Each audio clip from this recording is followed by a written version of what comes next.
I'm going to share my screen in a minute. I'm going to go through a very quick PowerPoint presentation. This is a presentation that I normally do in about 90 minutes. I'm going to condense it to 30 minutes. So I'll be going through it very, very quick, rapid fire. I won't be able to take a deep dive. Normally I do different tutorial sessions and stuff like that on how to actually use these digital marketing tools, but I won't be able to do that today, but I'll still will go through and do a great presentation for you, and I'll be followed by 3 other amazing guests.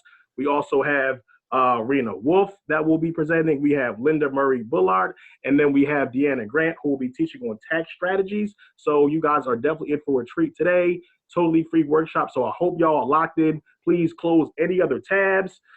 Put your phone on silence. Get your pen, your paper out, because we're going to share some priceless nuggets today. So we want to make sure you pick them all up. So I'm going to share my screen right now so I can do a very brief PowerPoint presentation.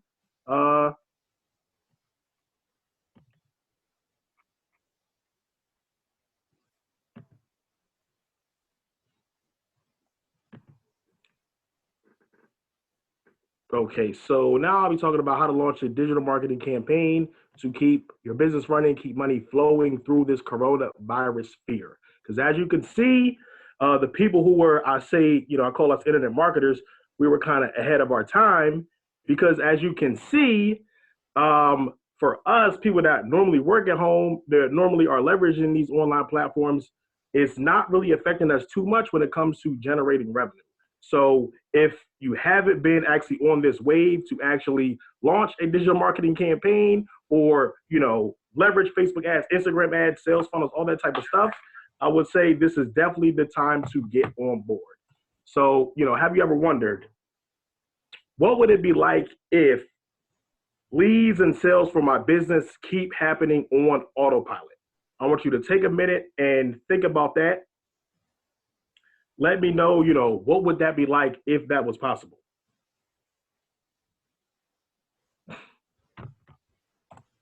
So you may be thinking, okay, I got my brick and mortar. That's great. I got X amount of foot traffic coming in, but why do I need to do business online? So, of course, as being a business owner, for those of you who are not, I know this is for small businesses, but there may be people tuning in who are not actually business owners yet. So being a business owner, of course, gives you tax advantage that you cannot get working a job. It gives you the ability to build wealth. You cannot pass a job down to your children. But when you're an online business owner, you can work from virtually anywhere in the world. So me, I run a online business. So if I'm in Atlanta or I'm on the West Coast or I travel a lot before the coronavirus madness, I was still able to work because all I need is my laptop and Wi-Fi. So, also it's less overhead and financial commitment to start. Also, retail, of course, is dying a slow death. And especially for online business owners, this is mandatory for bootstrappers. People who are funding this yourself. We don't have rich uncles we can go to. We don't have VC money. We don't have angel investors. If you're bootstrapping, you need to do business smart. And an online business opportunity definitely gives you that advantage. So here are just some brief stats that I pulled up. So in 2020, this year, it is expected to be almost $3 trillion being generated online. So let me know in the comments if you would like a piece of that online money. Almost $3 trillion will be circulated, probably more because of coronavirus. So almost $3 trillion will be circulated online. So let me know in the comments if you want a piece of that $3 trillion. So our goal from this brief class today is the only way to do make massive money online is through doing business online. The only way to build a profitable online is through having a sales funnel. We'll talk about that today. And the only way to scale is to paid traffic. So you may be saying, okay, this sounds good, but who are you? Why should we listen to you? So I am Ryan McCrary. So I'm a former licensed investment professional. I worked in finance for many years. I had my securities licenses, Series 7, Series 63 licenses. But I've since left my corporate job and now I'm a full-time digital marketing entrepreneur. So I've sold thousands of copies of my book, Direct to Consumer. Also have thousands of online students. I work with hundreds of entrepreneurs up close in person, my done-for-you clients that are in e-com, info products, service-based businesses, and also brick-and-mortar businesses as well. But I also have a passion for teaching sales and marketing to new and seasoned entrepreneurs. Just a little bit about my backstory. So I started my business about 4 years ago. When I started, I knew nothing about sales and marketing. I did not go to school for this. I do have a degree, but I don't have a degree in business. I don't have a degree in finance. I don't have an MBA. I never sold anything online prior to this. I don't come from an entrepreneur family. How many of us don't come from an entrepreneur family? So our entrepreneur struggles that we're talking about, we usually can't share them with our family, friends, even maybe our spouse, because they just don't get it. Also, I've had no startup capital, no investors, no venture capital, no angel investing, no crowdfunding, nothing like that. But I can say online sales and marketing has changed my life. I've been able to exceed my corporate salary from doing business online, and I never would have thought about it. This is the stuff that they don't teach you in college. This is the stuff they usually don't teach you on your job.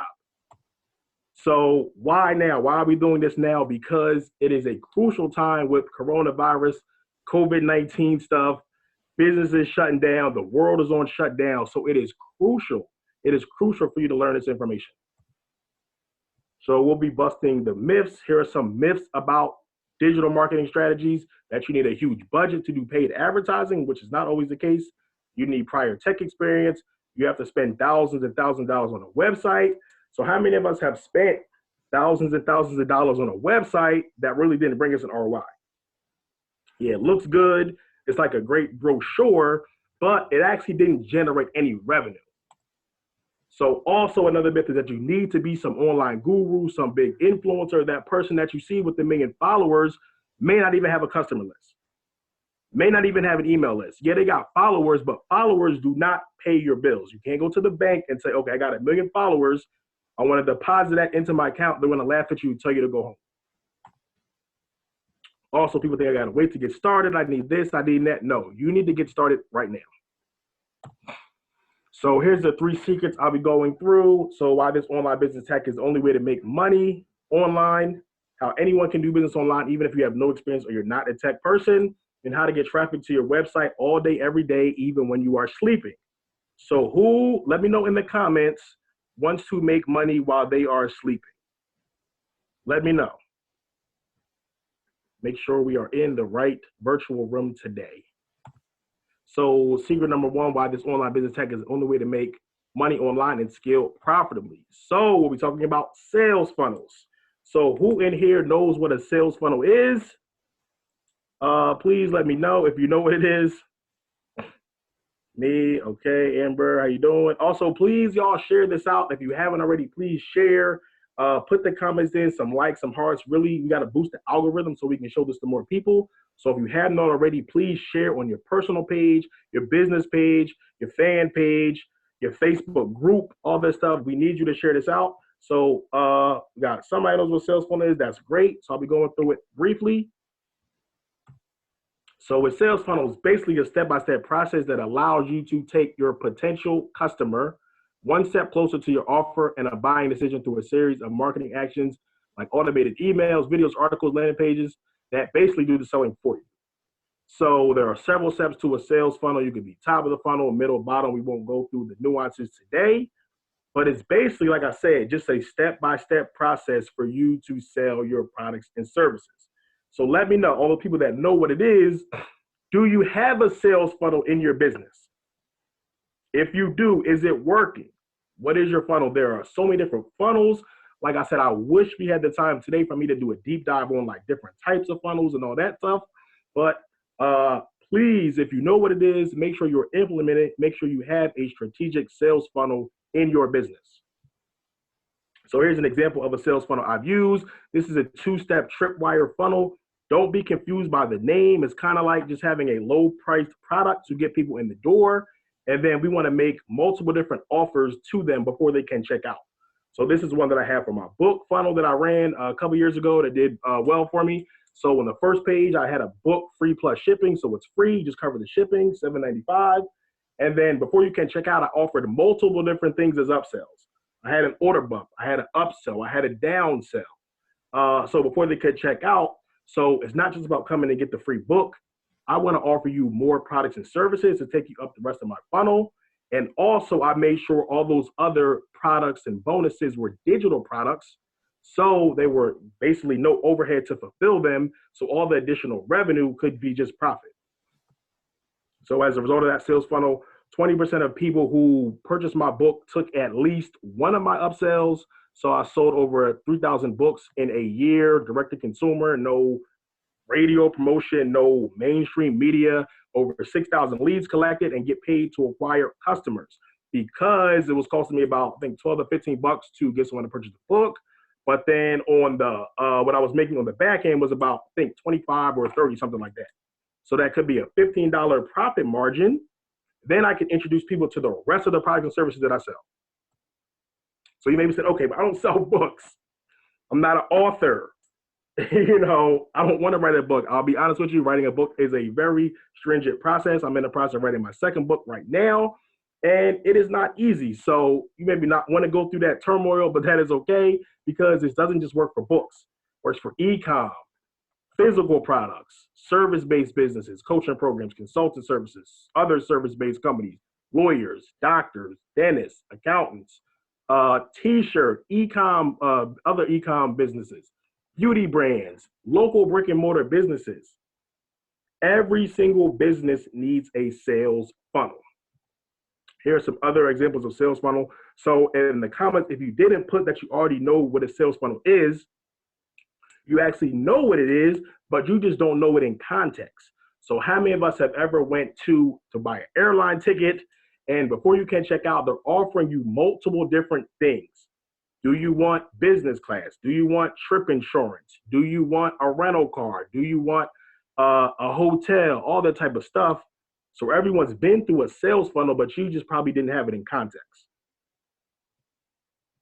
There's another example of a sales funnel. So this, we're talking about online, but it doesn't have to be online. So for dentists, usually want to get you in for a free cleaning. Now you probably need the other stuff that they're offering you. Hopefully they're not just offering it to you, but they want to get some other things. Maybe it's a deeper cleaning. Maybe it's a cavity filling. Maybe it's a root canal, some oral surgery, something like that.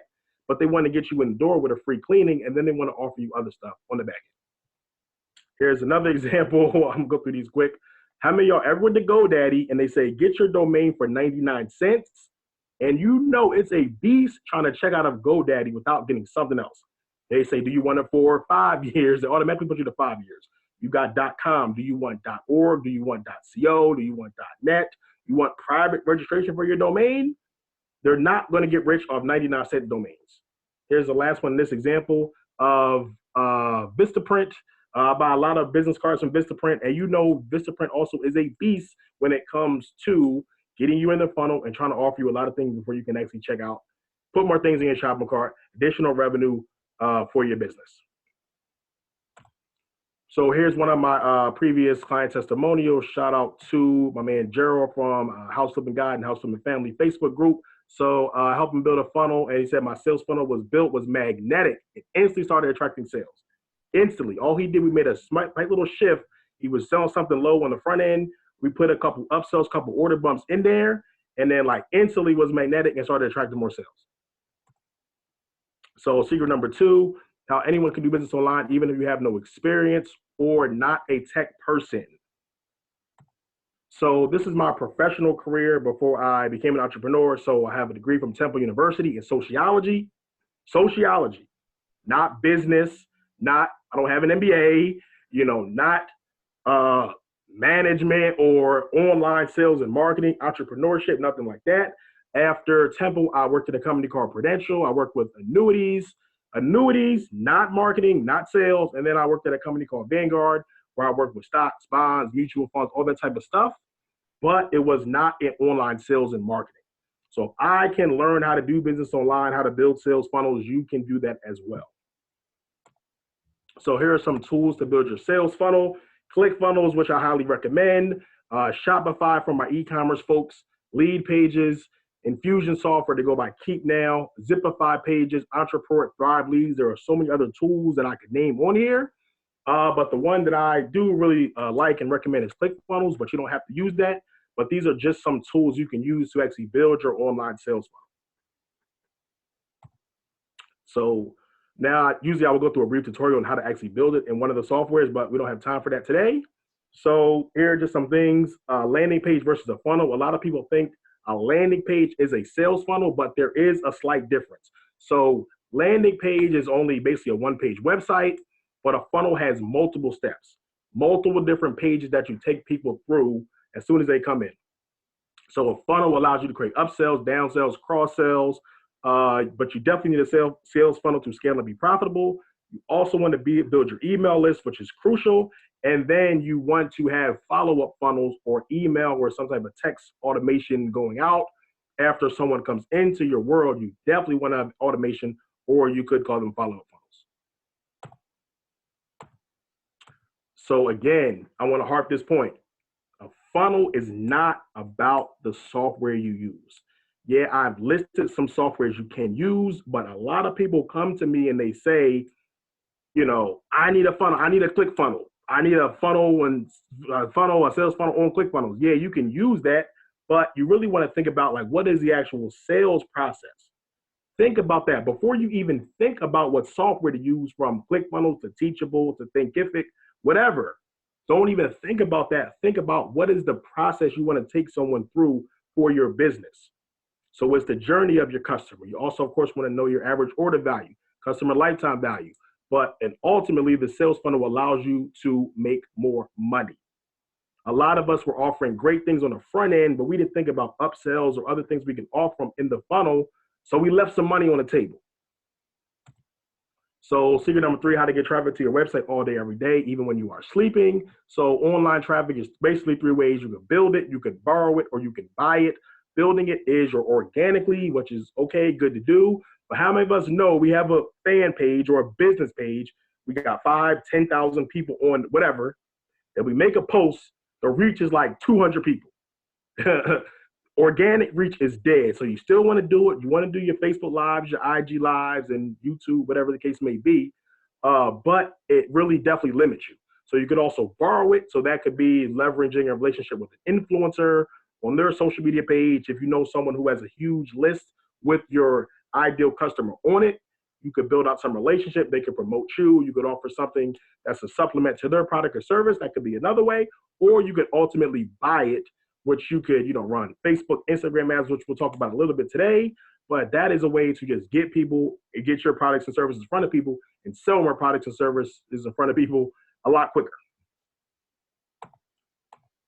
So paid traffic is when any lead or customer visit your website or funnel after you have spent money to get them there. So it's very, very simple, really, when you think about it. And then the ones I like primarily that I use and that we offer services as a company is through Facebook and Instagram ads. So why Facebook and Instagram ads? Well, currently, that's the lowest way to get your products and services in front of people. So it doesn't mean radio's bad. It doesn't mean TV's bad, newspaper, whatever the case may be. Doesn't mean those things are bad. It just means they are overly expensive to get in front of people when you can just do it a lot smarter way, because damn near everybody's on Facebook, Instagram anyway, scroll. So also has over 2 billion active users. It's probably more than that when you combine Facebook and Instagram.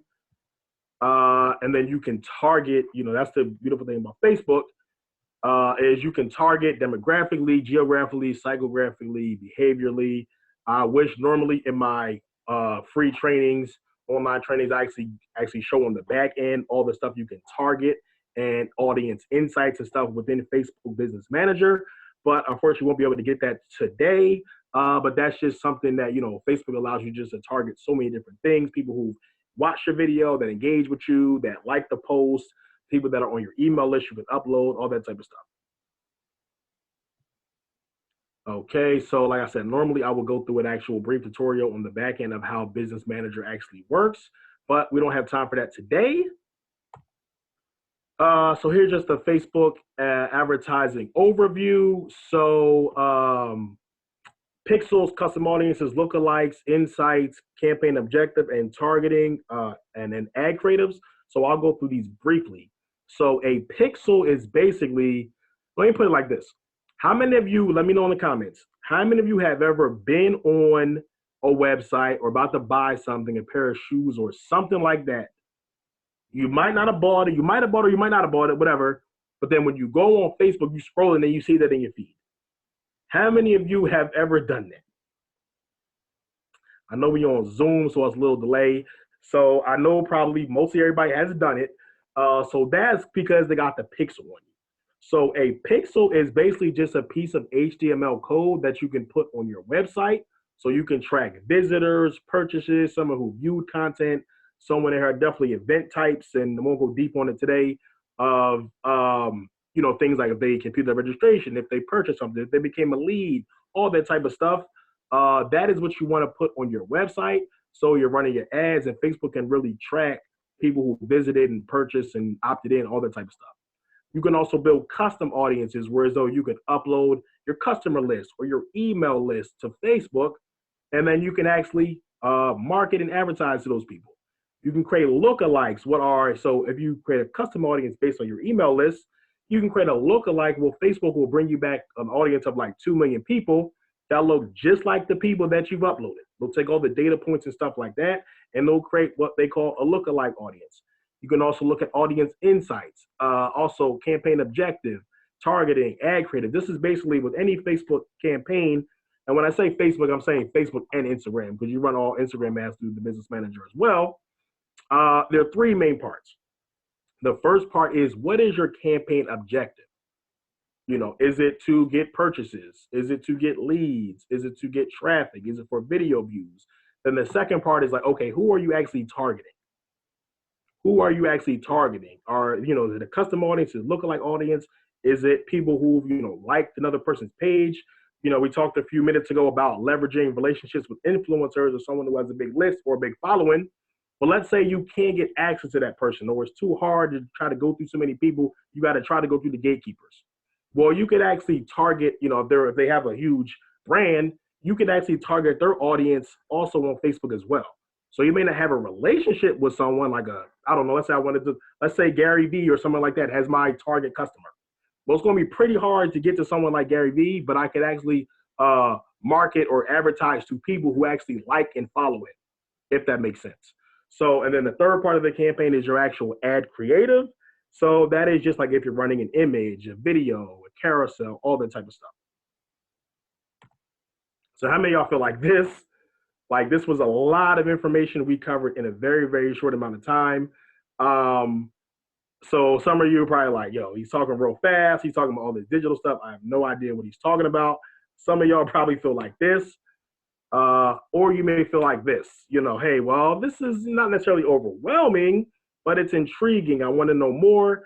Of course, there's only so amount of information I could cover in a 30-minute brief tutorial on something I could probably spend a week going deep on. So some of you may feel like this. So I just want to ask you, do you think this will work for you? Let me know if you think it will work for you. I'm going to drop a Calendly link just where you can get on my calendar. We could actually, have a call, and then we could talk about, other ways I can support you or help you or something like that. Normally I would make, some type of great special offer. We don't have time for that. So for people that are serious, I'll just give you a link to my calendar. You could jump on a call. We could talk about your process, your sales process.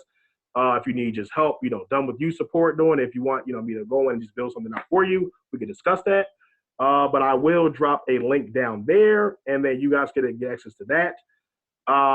So yeah, that's pretty much it. So I hope this information was helpful. Like I said, I just scratched the surface on stuff. This is normally a 90-minute presentation where I would go like deep dive on different type of funnels, back end on how to actually build them, actually looking into Business Manager, Facebook Business Manager, and how you can really go deep and all the things you can actually target and, actually how to get your ad set up.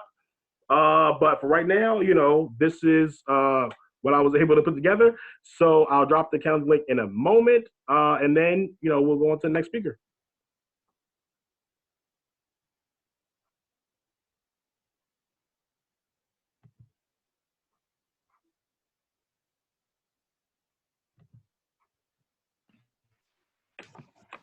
Hey, everyone.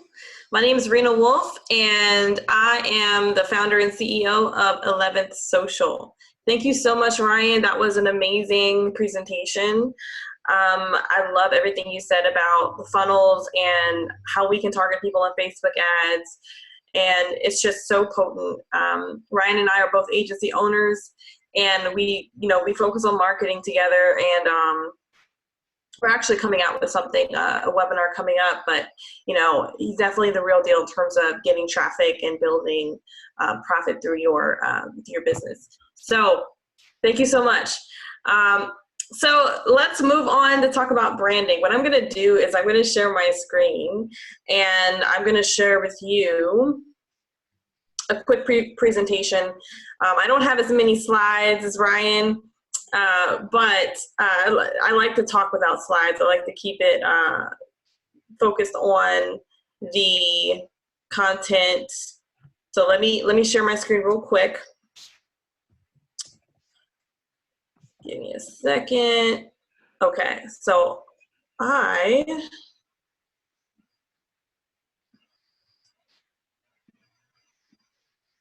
can everyone see this? Can everyone see my screen? Does it say pivot in a pinch?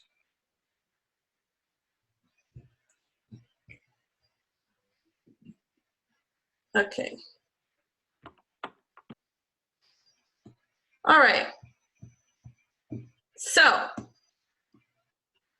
I focus on branding. 11 Social is our digital marketing agency. We focus on branding.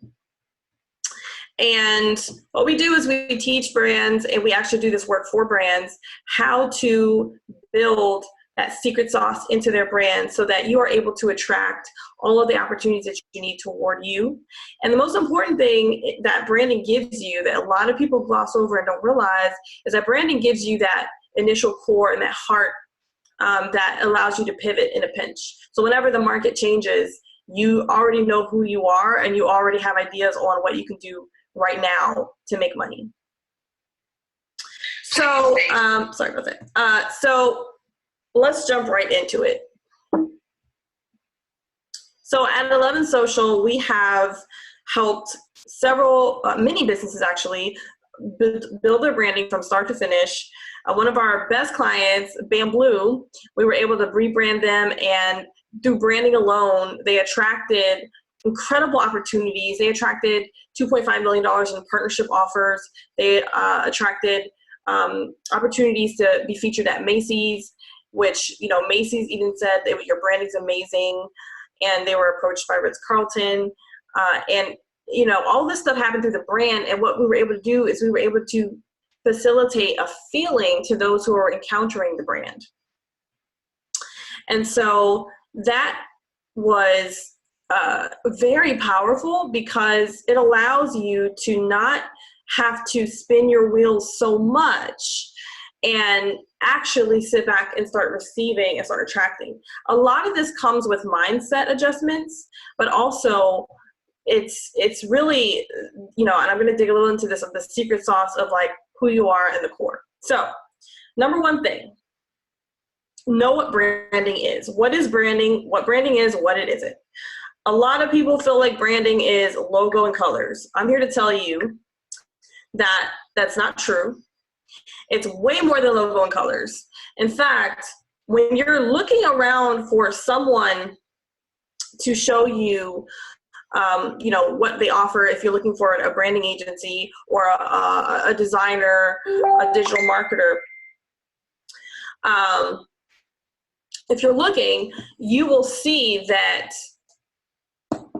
the designers that tell you, you ask them for branding, and they just say, well, I just want you to, I'll design like a logo for you, and I'll do this graphic.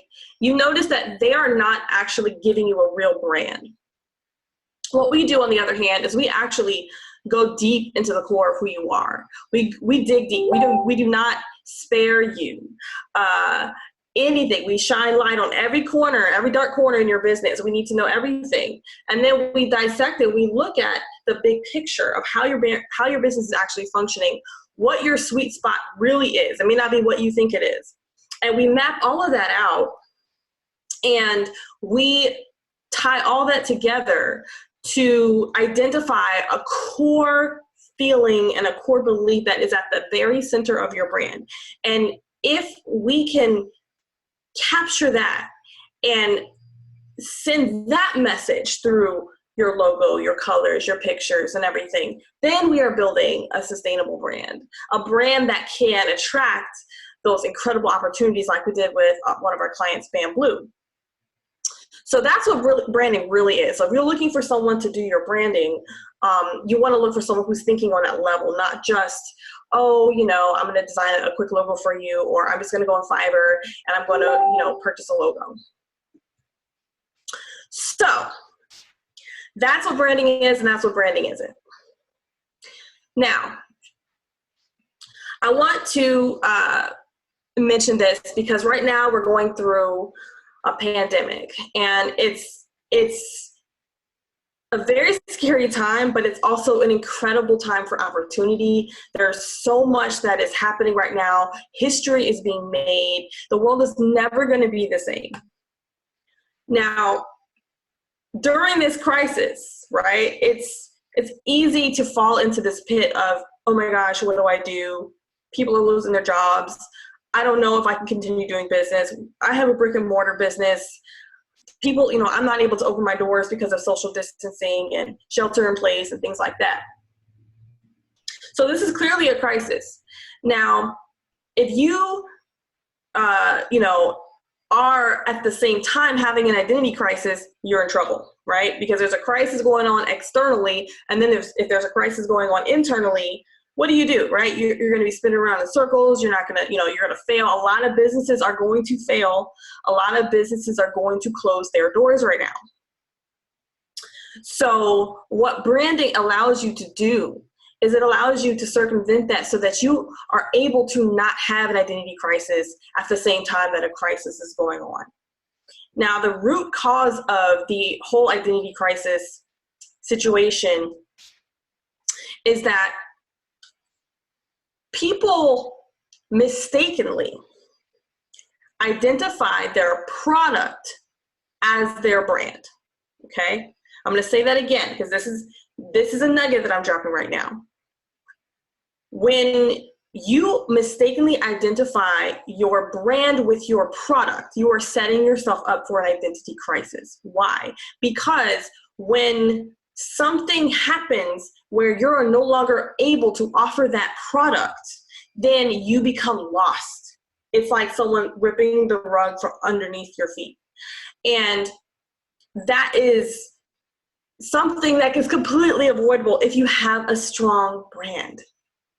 Now, if you have that strong brand, you have that inner core, then you're able to quickly pivot, and you know who you are, and you know that thing that you are at the core, you know how it can express in many other ways besides just that one product that you're offering.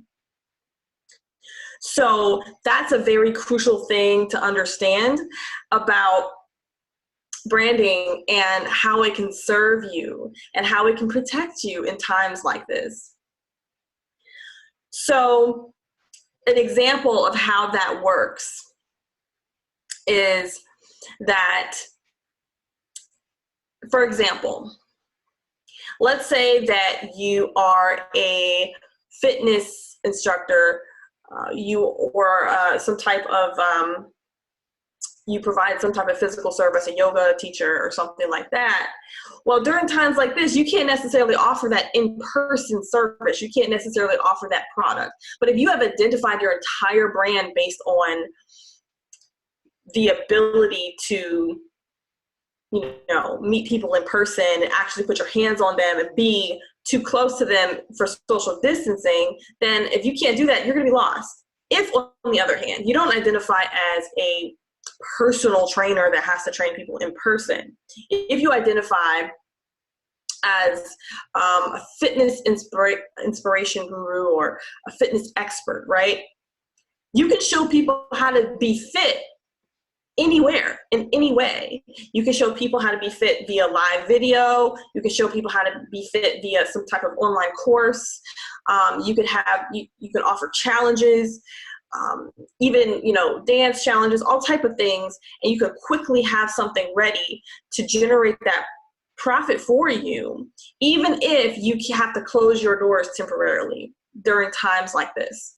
And so that's an example of how you can, if you know your brand and you've really drilled down to what it really is, not the product, but what you're really about, the feeling that you're actually giving to people, then sky's the limit, right?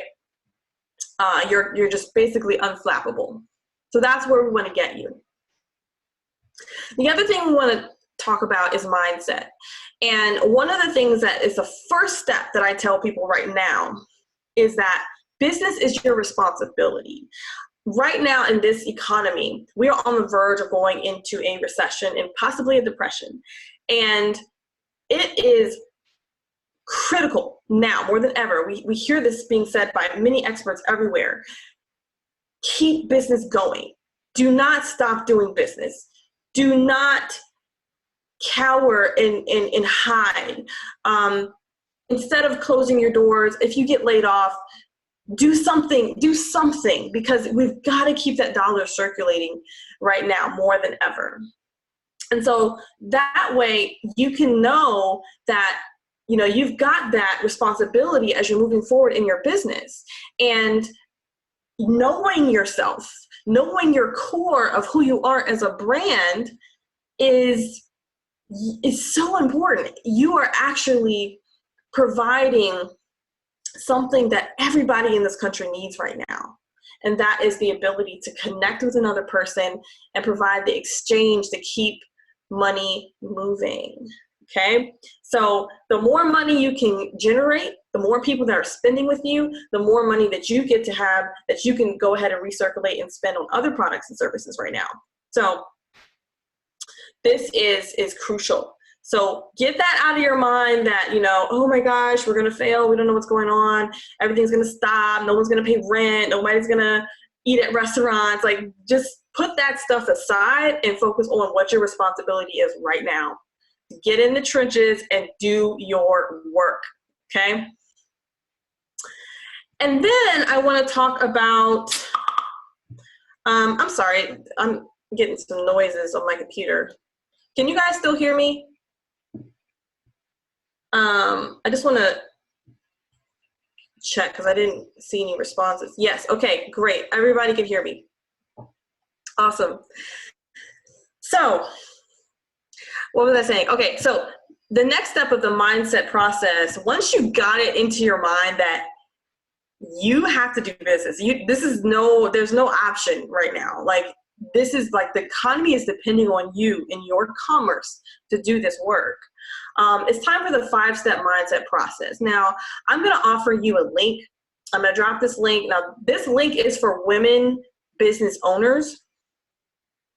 And so if you're a woman, you own a business, or you want to build a brand, I have an offer for you. It's a 5-day challenge. And each day of the challenge, we're going to go through one of these steps in the 5-step mindset process. But I'm going to drop the links for you to join the challenge. We run it every month, and it's incredible. I've seen incredible shifts in the people that have joined the challenge so far. But I'm going to run through this really quickly because it's really key to really get this.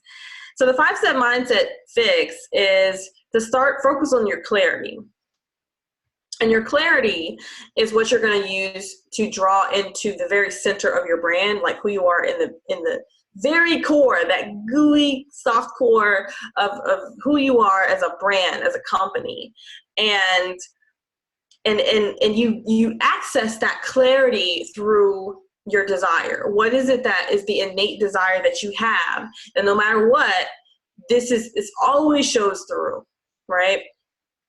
When you have that clarity, when we speak about, law of attraction, one of the first things that you need to do to be able to manifest the things that you need to move forward is clarity. When you have clarity, that's like half the step forward. It's like, okay, I've got clarity now, things manifest a lot more quickly. So clarity is the first step. Know exactly what you desire, connect to that, and then you can start moving toward that. The next step in the 5-step mindset fix is purpose. Now, your purpose, people can get this twisted, and it's easy to lose that foundation, and especially in times like this, when you feel like you've lost your purpose because you were identifying your brand with your product. So when you thought that your product was your purpose, so when you can't offer that product anymore, you feel like, oh man, I've lost my purpose. But purpose is not necessarily your product, and it's not something that you have to go out and do in the world. Purpose is something that it comes natural to you. It's something that you don't have to try very hard to do. And I don't mean that you don't have to put forth effort in your business. The effort part, we're going to talk about that next. Okay, there's effort that comes with this, but the first step is clarity and then purpose, understanding what it is that is innate to you that does not take up very much energy. The reason why this is important is because if in your business and in your brand, your purpose is something that is difficult for you to do, then, or something that is something outside of yourself, something that you depend on other people or that you're using, that you need validation for that, something that you really just wouldn't want to get up in the morning to do one day, then when times get hard, like times like these, you're going to be lacking that fortitude to push through it because it's something that's already like a mountain to climb over. So if your product is aligned with a purpose in you that is like a natural gift, for example, if without even trying, you're able to bring a smile to people's face. Without even trying, you typically get people to laugh. It's not even something that is difficult for you. Then this is something that should be part of your product in some way, so that when something happens, when the ish hits the fan, you can pivot to something like maybe you do like online funny webinars or comedy skits or sketches on YouTube, and you're able to generate viewership and revenue through that, or get people to subscribe because you're just so funny. It's natural for you, right? That's just an example. But if, for example, you depended on people showing up to your event, to sign up to pay, for something, to attend something like that, and comedy was not something that was natural to you, it was something you were struggling to do and that you were just trying too hard, then when something like this happens where suddenly people aren't coming to events anymore, you're going to totally lose all motivation to even move forward with that. And then you're going to feel lost. So that's why it's important to understand that connection to that purpose, right? The next step, this is where the effort comes in, is visibility, okay? Be willing to be seen. Be willing to step forward and allow people to see you. Why? Because if you are in your clarity, you're clear on what you desire, you are clear on your purpose, and your product offer is something that is natural to you, you are going to so I've studied a lot about quantum energy, and there's something in that called entrainment. And entrainment is where the things that are aligned together will start to move together and connect together. And I'll give you an example of grandfather clocks. If you put one grandfather clock in a room and the pendulum is swinging, you put a second grandfather clock in the room, then after a while, the pendulums will actually align and start swinging back and forth together at the same time. It's called entrainment. Put five grandfather clocks in one room, the pendulum will start swinging, all of them will start swinging together. But the biggest pendulum in that room is going to be the one that's leading all the energy, okay? So it's just quantum physics. Don't ask me how it works. But that concept connects to visibility, because if you are in your purpose, you're in your clarity, and you are willing to be seen, you're going to attract people that need you and people that want to support you. And so that is why it's key to be willing to be seen. Don't get scared. Don't get frozen. Don't disappear. Come out there, show what you have to offer, just like where all of us are doing right now, and then you will attract those to you who need you. The next one is emptiness. And that's the next step. This is an important step because there's many facets of this, and I'm not going to go into, but the one that is important for you to go into right now is understanding that, like my yoga teachers have always said, empty thy cup. It's important to be able to invest in yourself, and that means you might need to spend some money. You might need to empty your cup, pour out what you have in order for yourself to be refilled. In this time of uncertainty, especially in business, because things are, it looks like the economy is about to come to a grinding halt. We can be afraid to let that money go, right? We're kind of like holding on to something, trying to keep hold of it. But if you are not afraid of emptiness, then you are able to empty out your storehouse, pour everything out, and make room for something bigger that's coming in. So that's a mindset shift that's really important for your brand, because that's going to allow you to take the steps that you need to take to hire the people you need to hire, purchase the tools you need to purchase, instead of freezing up and standing there. Going ahead and practicing that emptiness aspect will allow you to invest in yourself so that you can come and receive even more in return. It's important that we do that. It's, like I said, as far as business being a responsibility, it's really important that you engage in that responsibility so that others can engage with you in that responsibility, so we can keep this economy going. And finally, the final step in this 5-step mindset fix is to take action.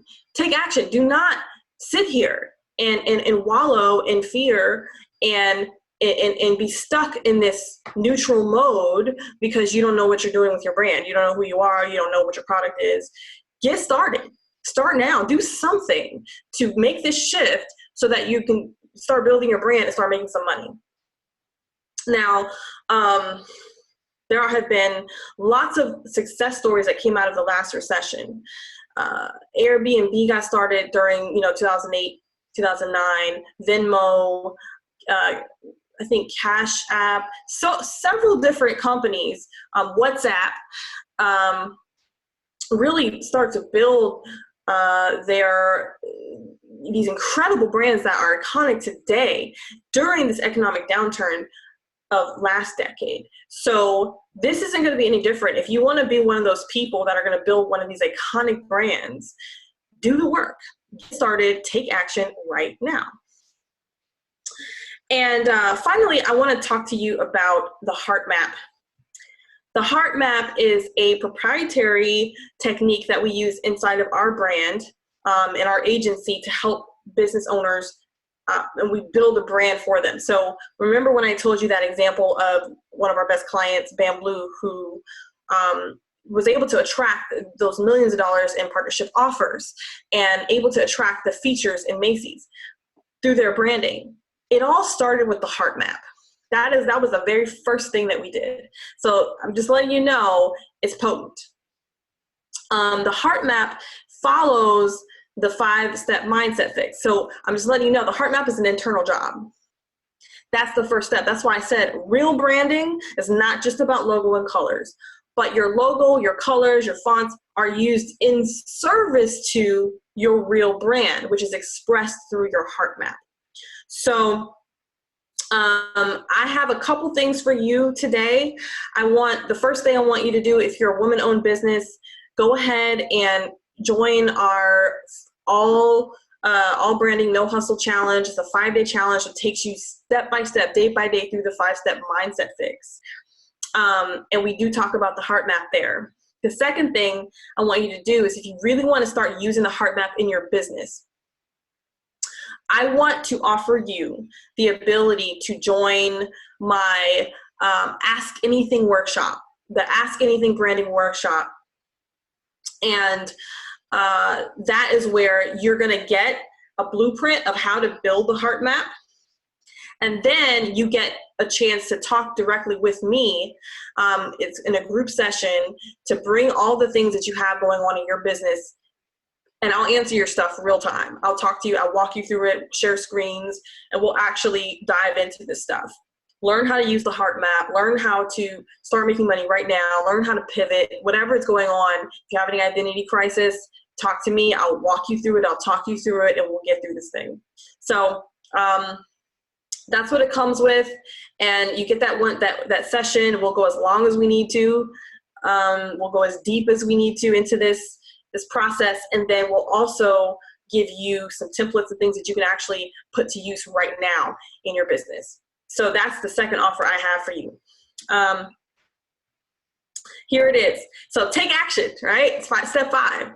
I'm giving you that opportunity right now. I'm not just sitting here not giving you that opportunity. I'm saying, hey, here's some ways you can take action now. So go ahead. I'm going to drop the link in the comments. Go ahead and join the All Branding No Hustle Challenge. If you're a woman-owned business, it's specifically for women-owned businesses. If you're not a woman-owned business, that's okay. You can actually purchase the Ask Anything Branding Workshop as well. That link is going to come to you as soon as this workshop is over. An email is going to go out with a link to join the workshop. And basically, you'll schedule the workshop with me. It's $97. You'll have access to the entire, kit, the bonus profit kit with the heart map and everything forever. So definitely jump on that. And yeah, I'm going to turn it over to the next speaker, but I'm so thankful for you guys to join and listen to what I have to say. If you have any questions, let me know, and I will answer them as quickly as I can. Does anyone have any questions? I can't see the comments. I'm not sure what I need to do here.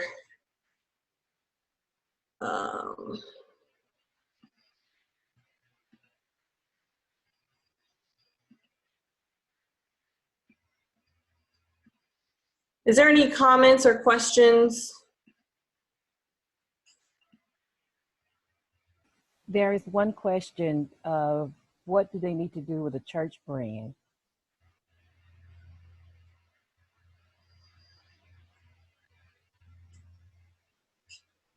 Okay, well, thank you again. Deanna, I'm gonna let you come on. Whoa. All right, thank you, Rena. That was awesome. That was awesome. You're welcome. Can everyone hear me? Yeah. So I want to read the clarity and having a mindset shift and the law of attraction.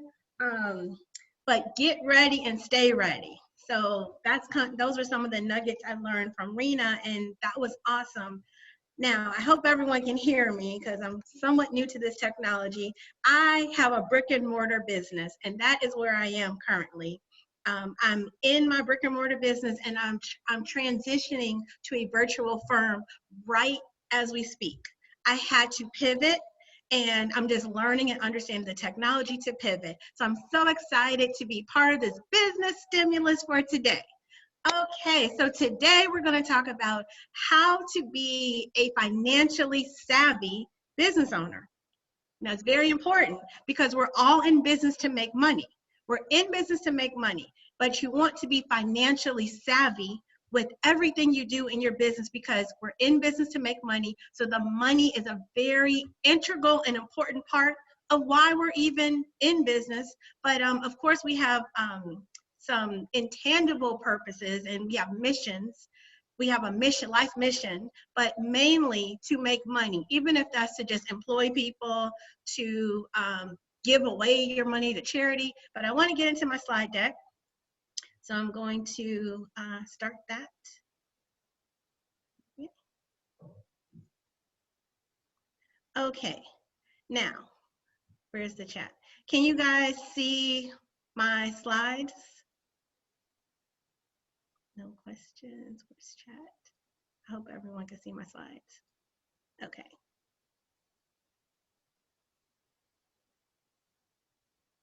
I hope that you can see my slides. I need to get on this. So anyways, so who am I? My name is Deanna Grant. I am a female entrepreneur. I own a tax and accounting firm located in Chicago, Illinois, but we work with business owners in all 50 states. Our mission of our company is to empower and educate women entrepreneurs and people of color to get to 1 million. I want to see at least 100 business owners get to $1 million in revenue so they can make a difference in their lives, their businesses, family generational wealth in their communities. In our firm, we support businesses from their first 6 figures. So we can work with you till you get to your first 6 figures and support you in your business financially from your first 6 figures to an emerging business. I have over 20 years of experience, and I want to say this is my financial ministry. So working with tax and accounting and work with small business owners, helping other businesses achieve financial success is my financial ministry. I'm very passionate about it, and I'm here to share nuggets of information that would make you a little bit more savvy, because you must pay attention to your finances. And I'm doing a word play off that word, but it's very important to pay attention to your finances. Okay, so next slide.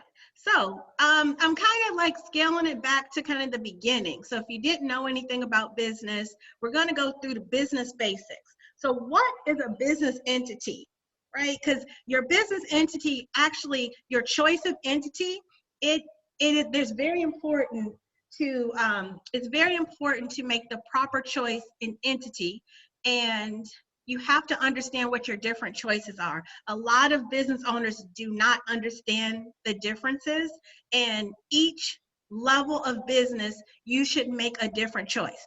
Each level of business has a different level of advice and support that you would get from your tax accountant. And I've seen many stories of people that just do not seek financial advice as it relates to your taxes and accounting, and they've gotten themselves in trouble. So we don't want that. We don't want any trouble.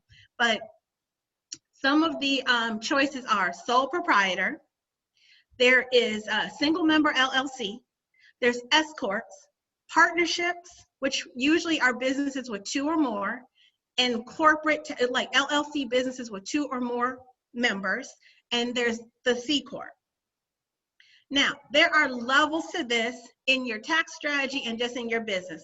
Typically, business owners start off as sole proprietor. Sole proprietor is where you're doing business under your Social Security number, and that's okay. So you started your business, and the good thing is, guess what? You started your business. So you can first start your business as a sole proprietor. You do not have to incorporate. However, when you're ready to become more serious, it's time to incorporate. So then I would say level 2 is become a single member LLC. This is a disregarded entity. And why do you want to choose the single member LLC? This is my advice. This is my entity choice of preference. It's the entity that I prefer for business owners to move into when you initially incorporate. It's disregarded. So the single member LLC can actually transition to S corp, C corp, and or stay a single member LLC. But I feel like from sole proprietorship to single member LLC, which is actually incorporating your business, then you want to do that because 1, it officiates the business. 2, now you have to set up a separate business bank account and basically treat your business as a baby. Right? So this will now be your new business baby, and you want to treat the business like a baby, and you have to grow it. And now it has its own Social Security number. So the moment you incorporate, my choice is that you become a single member LLC, because that vehicle, I could actually move you into all the other levels. So I can move you to level 3, level 4, and beyond. But that would be my first step, single member LLC. The next level is, then we'll move to S corp. Then when you become very mature, because we do tax strategy, tax mitigation, then I would say we're going to have a multiple entity choice, which will have several businesses, because it is the wealth formula, because transitioning money between the different business types allows you to save taxes, and it's just a strategy. So I'm trying to make sure that everyone can hear me, and because I can't really see what's going on, chat. Okay, so I'm gonna keep going. My phone going on. Keep going. All right. So the next thing is you want to file your tax returns on time, even if you owe and you cannot pay.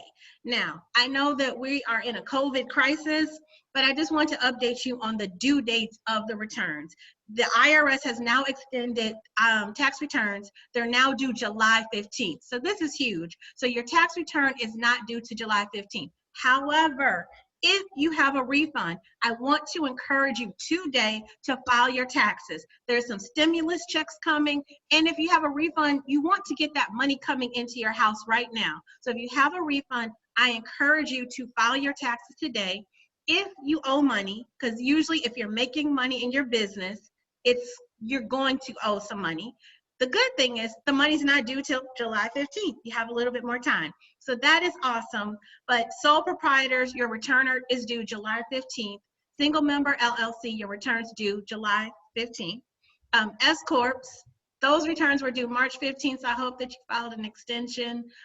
Partnership returns were due March 15th. Corporate returns will be due July 15th. Okay, so what I wanted to say is when you file these tax returns late, there are penalties and you get little love notes from the IRS. Now, I hope no one's ever gotten any of these love notes, but the love notes are those correspondence letters that we get from the IRS, that we get from the mail, that we put on our desk, and then we try to hide it, we don't open it, and we act like it doesn't exist. But it's a love note. It's there to tell you something, to teach you something. So, however, if you file your S Corp tax returns late or your partnership tax returns late, there are penalties and fees regarded to when you're not taking care of business. When you're taking, a savvy business owner knows when the tax returns are due. A savvy business owner pays attention to these filing deadlines. And if you don't do anything, you at least know the deadline and you file an extension. Because when you don't pay attention to these deadlines, then you pay for it later. Literally, you pay for it later. And it's a late fee of $195 per month per member or shareholder that you have. This can get very expensive. So I have a letter that actually one of my clients received. They were charged a penalty on filing their S Corp tax return late. A lot of business owners, and that's what I want to do, is to encourage you to be a savvy business owner. A lot of business owners do not know when these business tax returns are due. The S Corp tax return was due March 15th. However, if you need some support because of the COVID crisis and you did not get your return filed on time, I am a tax professional and I know how to write correspondence to the IRS to remove penalties, but it's just something you should know about, that if you're charged a penalty, you do not want to pay for things because you didn't know. So a lot of people in business, there are a lot of extra fees incurred as it relates to the IRS. And they're spending money because they did not get the correct professional advice. But today we're going to be savvy. We're going to learn how to be savvy. So this was a notice that one of my clients actually received. This was another notice, $1,600. Because my client sent their return in late, they were charged a fee of $1,600. So you just want to eliminate these fees, penalties, and interest by knowing the due date and filing your returns on time is very important, but I know we're in a COVID crisis, so they've extended it. The second thing I want to tell you as a savvy business owner is that if you have independent contractors or if you're paying individuals $600 or more in a year's time, that you should give them a 1099. You're actually required by the IRS, Internal Revenue Service, to give your contractors a 1099. Well, what happens when you don't do this? Oh, the 1099s are due by January 31st of the current year. And then there's also a form 1096. If you need help, there are some websites, but also, like I said, our office could support you with issuing your 1099s. What happens when you don't? On all of the tax returns, from your individual tax return, the 1040, on your S Corp tax return, on your partnership tax return, 1065, all of these different tax forms, there is a question that they ask. Did the taxpayer or did the business file their 1099s? Now, this current time, what happens is if your return gets pulled for audit, then this could actually cost you by not reporting your 1099s. So what happens is if you paid someone $600 or more and you did not file a 1099 and your tax return gets audited, then the IRS will disregard those expenses. So what happens is you end up paying people and you're not going to be able to have credit for it.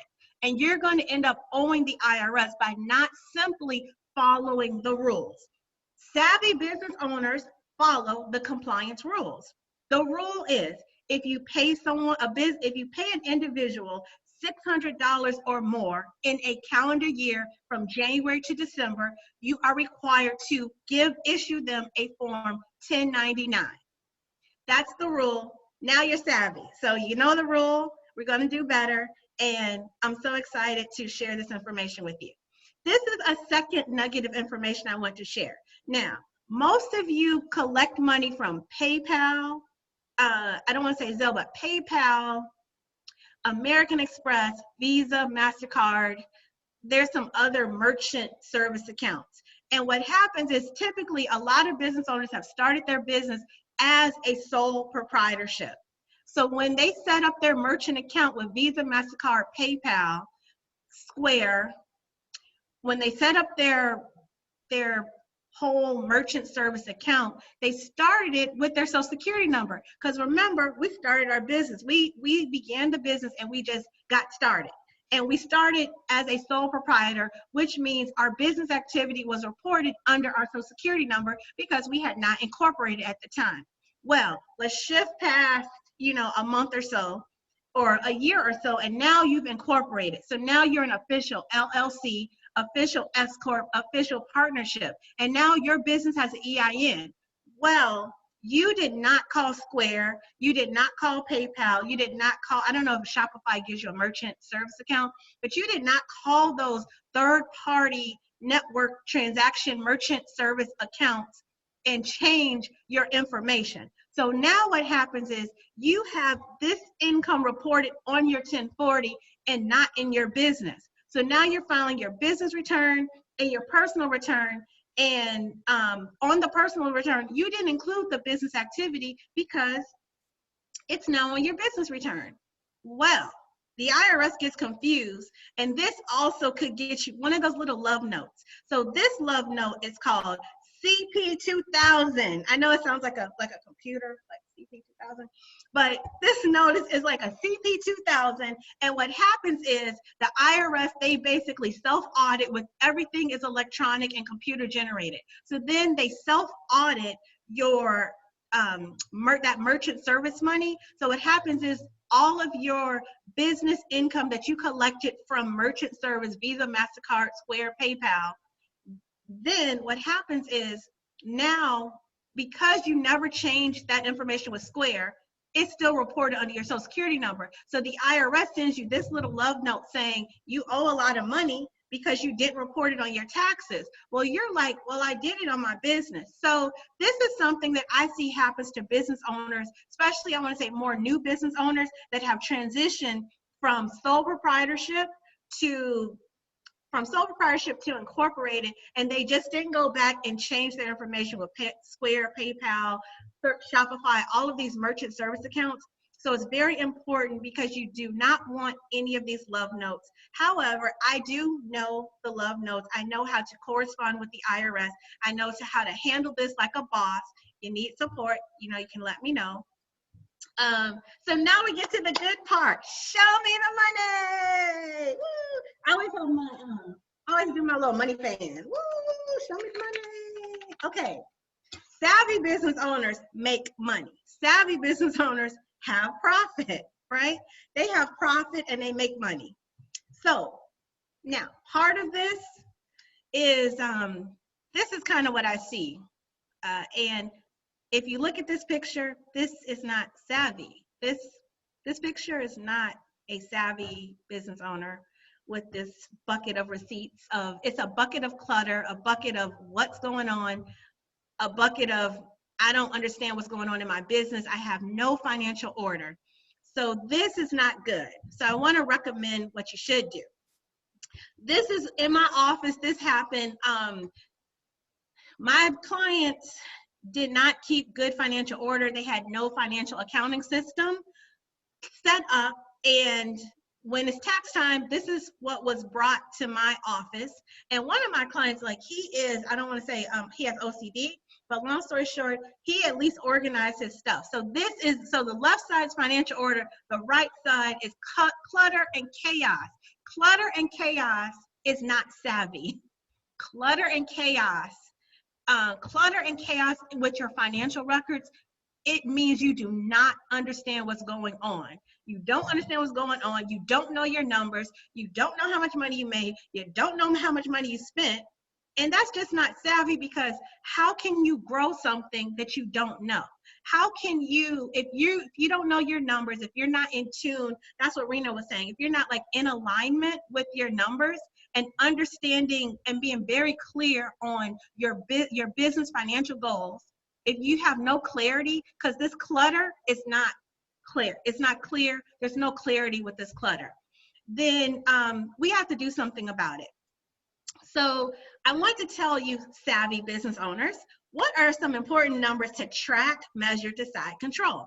So I'm going to go back. Those are like my favorite words when I speak. But I'm going to first go to it's very simple. Some very important nuggets to track, which once you downloaded our free gifts from Eventbrite, you got a tracker from me. So it's an income and expense tracker that you could at least start with on Excel. These are key numbers in your business that you have to track. If you're number phobic and you're in business, you got to get over it, because savvy business owners understand how much money they have coming in, their income. They understand what their total expenses are, and income minus expense is net profit. They understand how profitable their business is. And like I said, you got the free template. And I'm going to probably post something on Facebook, on our Facebook post. And you can also just inbox me, and I can also send you this free template, because this is a start. But my preference is computerized accounting system, which we could support you to help you get set up with a computerized accounting system so that you can know what's going on in your business, because whatever you don't know, you can't control. Now I'm going to go through my buzzwords: track, measure, decide, control. Now, if I could see my chat, I'm sorry, I can't see it, but if I could see my chat, I would see if anyone is saying anything. But I would say, repeat after me: track, measure, decide, control. You track. So tracking is basically taking those receipts and putting it on the Excel sheet, taking those receipts, entering it into QuickBooks Online, taking the receipts, downloading it in. Hey, download is, we're in the 21st, whatever century we're in. Download is a good thing. So you would download it into your computerized system, but you still have to track it. So that's tracking.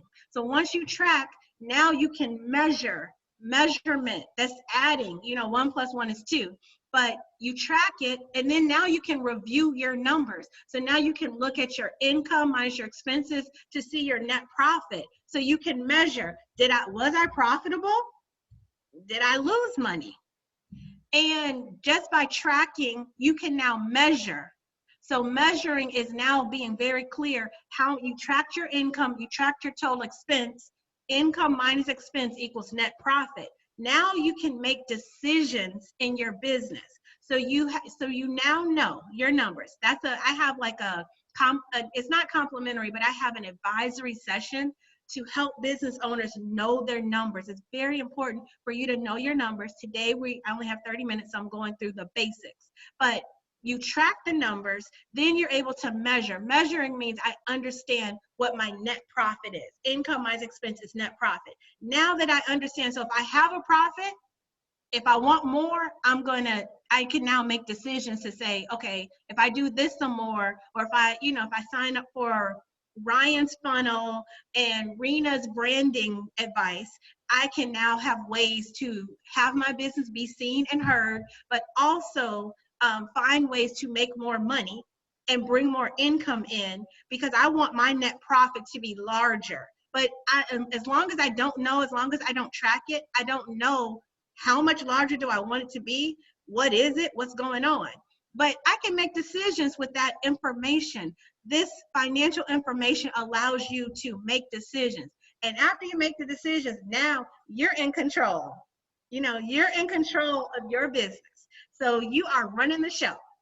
You're completely in control, and bosses are in control of their business. Bosses know their numbers. Bosses are savvy. So we're all in business to make money, and we are all business bosses.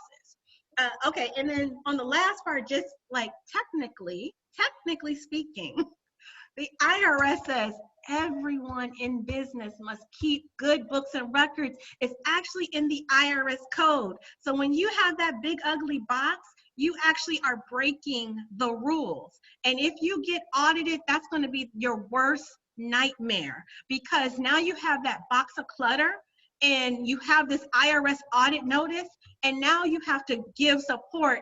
Everything that you put on that tax return, you now have to support it, and you don't even know where it is, and you don't know what's going on. So you have to keep good books and records, and that's just important. Need support? Give us a call. But it helps you to monitor the progress of your business, because good bookkeeping can increase the likelihood of business success. It actually decreases the business owner's stress, because you know what's going on. Because like I keep saying, if you don't know what's going on, you can't control it. You feel out of control, and being out of control financially never feels good. That's the worst feeling you can have. And you can have control. We control our outcomes. We control our lives. We control our businesses, with the good help of the good Lord, and good help of the good Lord. But also we are in control. We can manifest these things into our lives too, but we have to be clear. That's what Rena was saying. We have to be clear, and be in control. So I want to say there's some softwares that you can use to help you track your numbers. QuickBooks Online is my software of preference. There's FreshBooks. There's a software called Xero, which I don't have it listed. Xero is, I think, Xero. There's Expensify. I gave you a free template, but Expensify is a free app that, at worst case scenario, you can track your expenses. You can download it from your app store. It's absolutely free, and it at least will help you track your expenses. It works with your cell phone. With your cell phone, you take a picture of the receipt, then you upload it to Expensify. So what that means is now we have to have financial habits. Savvy business owners have good business financial habits. Part of that is taking, like I said, at least this little thing here helps us a lot. So you take the receipt, you take a picture of it, and then you upload it to the software, and now you've tracked it one, those receipts rub off. 2, now you have clarity on what did you spend money on. And I promise you that starting good financial habits, it brings you increase. When you get out of the financial clutter and the financial unknown, that brings you increase in your business. It helps you to manifest more money in your business. So you want to know what's going on. Don't be scared of it. And like I said, I can support you. I'm here to help you grow your business and to know your numbers. And I love doing it. It excites me.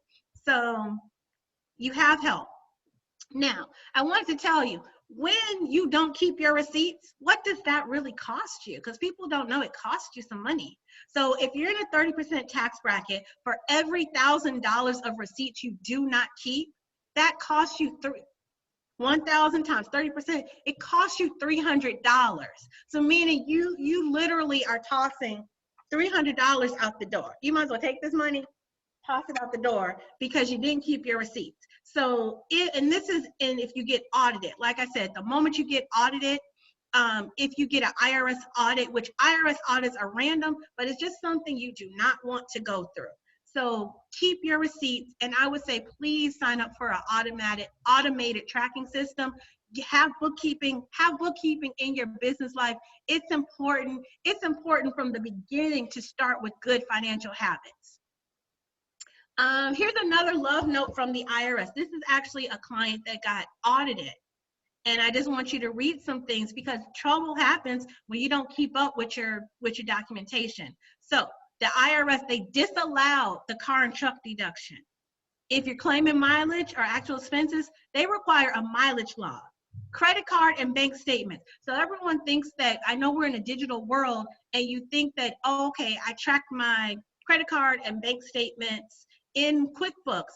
However, the IRS wants like proof. They want copies of the receipts, the invoices, the billing, they want proof that you actually spent the money. Now, what happens is in this world, just say we get office supplies from Walmart. Well, at Walmart, we could buy our kids' clothes, we could buy office supplies, we could purchase anything. We could purchase swimsuits, we could purchase stuff for our home. And so just because you track Walmart in your software and you put it to office supplies, that does not necessarily mean that you purchase office supplies. So the IRS will disallow anything that does not have a receipt and you get audited, which is a random chance that you would, they will disallow that expense. And what does that do? That costs you money. So now you're going to have to pay whatever receipts and financial order you did not have. That not tracking and not keeping up with it costs you. So the IRS now is going to subtract that expense from your, I don't want to say Schedule C, but I'm so technical. They will subtract that expense from your net profit. So what happens is whatever expenses they subtract, or because you didn't have support, they subtract it, which increases your net profit. Whatever they subtract out of the expenses, now your profit is more, now you owe them money, and you just don't want to do that. So I said bookkeeping and tax planning. Accounting is the language of business. You're in business to make money. I believe profits are everything. I do not like business owners not making money. I'm gonna skip past this one. And when you don't pay your taxes, this is what happens. You get a levy. You get an IRS levy. So there are consequences for not paying attention to your business finances and thinking that you can just keep going. I know you're inspired with you're inspired in your business, but when you don't keep up with your financial documents and your taxes, bad stuff happens. And you want to prevent that. So today, because we are doing this business stimulus, I wanted to just highlight some of the things that are going on in this day and age, in this moment. One are the stimulus checks. So my recommendation and my advice, my tax advice as a tax advisor, is for you to you have to file your 2018 tax return to get the stimulus money. If your income is under $75,000 as a single person, $150,000 as a married couple, then at least your 2018 tax return needs to be filed. I recommend that you file your 2019 ASAP. One, if you have a refund coming in, let's get this money coming in. We're in like an economic crisis. File your 2019 return to get that money coming in if you have a refund. If you know you're gonna owe, then guess what? Good news, the return is now due July 15th, so you have a little bit more time. Then there is the SBA Economic Injury Disaster Loan. I don't have that's a whole webinar in itself, but if you go to www.sba.gov, you can get more information and download the forms. I would apply for this. If I had a business, I do have a business, but business owners, I would apply for this. There is a $10,000 emergency grant portion with it, like tied in, meaning $10,000 emergency grant would be issued to businesses and it would not have to be repaid. Now, there's a lot of paperwork and stipulations in between, but I want to give you the highlights. So the next thing is the Paycheck Protection Program.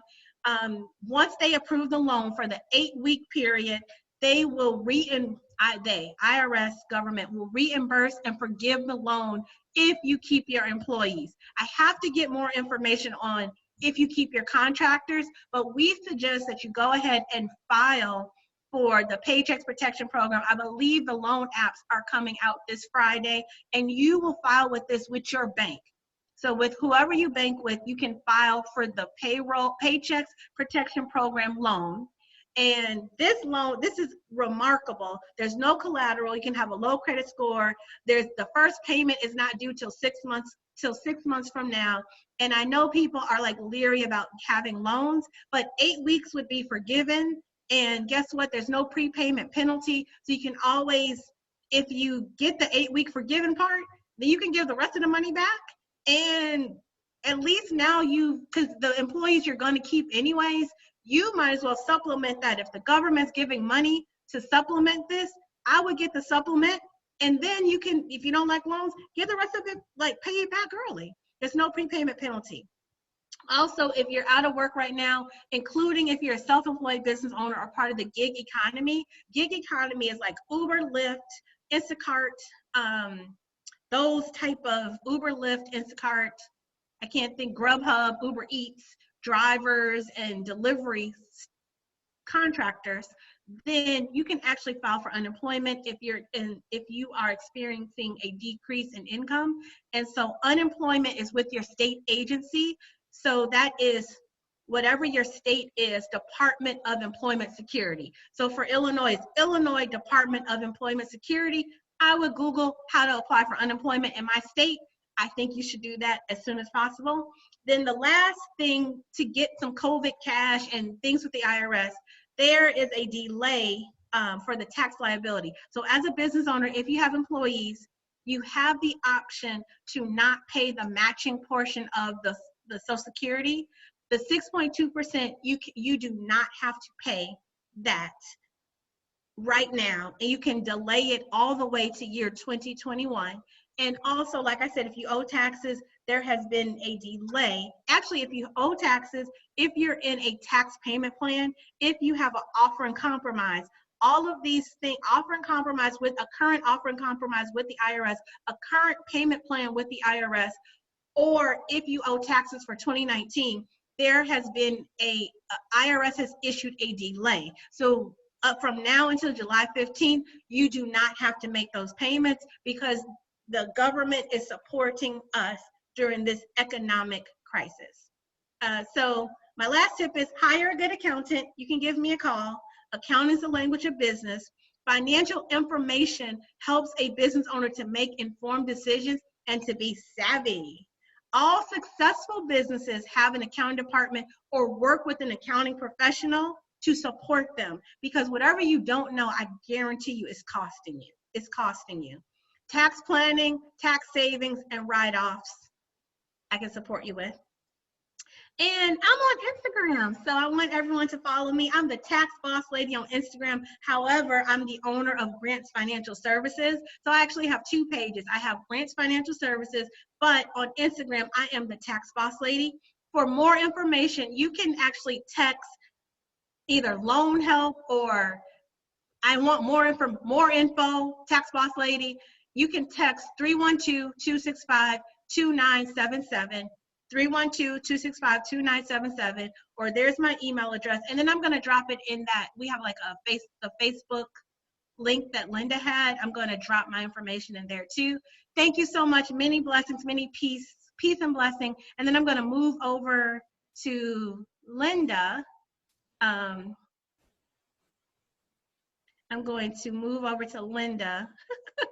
Okay, I'm moving over to you. So that's why I couldn't. Oh, are we good? Yeah, Linda? I should be able to share. I should be able to share. You have dropped so many bombs, girl. Oh, okay. I hope they got it all. I hope they got it all. You. I'm over here excited. Okay, Linda, we got to do another one. Yeah, we definitely have to do another one. So if you will unshare, unshare. I will pick up. Thank you. Okay, thank you. Uh-huh. Thank you so much. I'm good now? Okay. You're good. Okay. So hello, everybody. So I'm going to pull mine up. And have you enjoyed this? Like, go ahead and put in the comments if you picked up any information. Like my girls and guys, Ryan and Deanna and Renee. I keep wanting to call her Renee. Her name is Rena. I have a sister named Rena. I should be able to remember that. But they have been dropping bombs. Oh, I'm over there like, yeah. I even went and downloaded the Expensify app because I need it. I need it for myself. And so I pulled that up and found out used to have it, and for whatever reason, I deleted the app. So make sure you are taking notes. Make sure you are doing those things to get this information. Like, this is what people pay for, and these ladies and gentlemen have bought it to you for free. This is our way of giving back for the business stimulus. Like, we want all the small businesses to be with us on the other end of this. And so we all are donating our time in order to get you this information. Go ahead and go to Eventbrite now if you have not registered with us. And the reason you want to do that, each speaker that you have seen will be giving you a free gift to help you along the way. Like, there are templates and there are shortcuts and there are some tips and tools and everything else. And you'll want to get that. So go ahead, even if you haven't registered already, go ahead and register on Eventbrite so that when that email goes out this afternoon, it's going out at 2 o'clock. So get there before 2 o'clock and register on Eventbrite so you can get that information, because we want you to have it. We're giving it to you as our gift for watching us today. And I hope if you have learned anything today, make sure you put it in the comments, because we want to see that if you have questions, whatever you are doing, go ahead and do that now and put it in the comments. I'm going to talk about, so all the things that she was talking about, I'm going to add to that, and we're going to talk about grants at the end, because I've had people ask me about some grants, and I want to make sure you get what I said you're going to get when you come here. So I have a business idea and don't know what to do next. That is the number one question people give me when they contact me in my inbox, right? And so this is about, if you have an idea, like the things that they have been talking about so far are for existing business owners. But for you who have business ideas and haven't gotten started yet, I have something for you. So I'm going to bring that information to you now. Go ahead and share this on your wall if you haven't shared it already. Make sure you tag your friends who have businesses or who have business ideas. Because right now we're learning how to do the pivot. Like, we have to learn how to do business differently. And for that reason, I've created this presentation. I want to make sure you guys get it. So you have a business idea and you don't know what to do with it. Well, let's talk about that. Your business, regardless of what you're doing, has to answer the frustration. Like right about now, there's plenty of frustration out there. And the ones who will be on the other side of this event will be the ones who answer that frustration. What is going on that you see that you have, I can do this a better way. We can do this differently. That's what's going to be the business about now. That's what it's about now. And you want to be a part of that. So think about the frustration. Like, there's plenty of it going around now because we're all locked down and locked in, and we don't have our normal lives, and our new normal has become a different normal, and we haven't experienced this before ever in life. So some of us are ill prepared for it. But how do we keep going? How do we get to the other side of this and do well? Well, it's going to be relying on a lot of small business owners, a lot of small business ideas, just like yours. Getting yourself up there. When we talked about, when Rena was talking earlier, she said you need to get known, right? You need to invest in yourself and get known so people know you're out there. One of my pet peeves of young business owners, new business owners, is the whole I'm moving in silence thing. Right now, we don't need people to be moving in silence. We need people to be out here so the people who need their services can go ahead and buy their services. So what frustration, like when you look on your timeline or you have conversations on the phone, what frustrations are you noticing that you can go ahead and address? And that's what this presentation is about. The next thing is determining, is it a business or is it a hobby? Like, that's a question I get all the time too. They can't determine whether it's a business or is it a hobby. And I tell you, here's the number one determinant. I love Deanna talking about the IRS, because, you know, we want to stay on the good side of the IRS at all times. But one thing about the IRS is when you're testing your idea, they give you room to test. And if you don't make $3,200, that's totally, right? Then you're not doing a business, you're doing a hobby.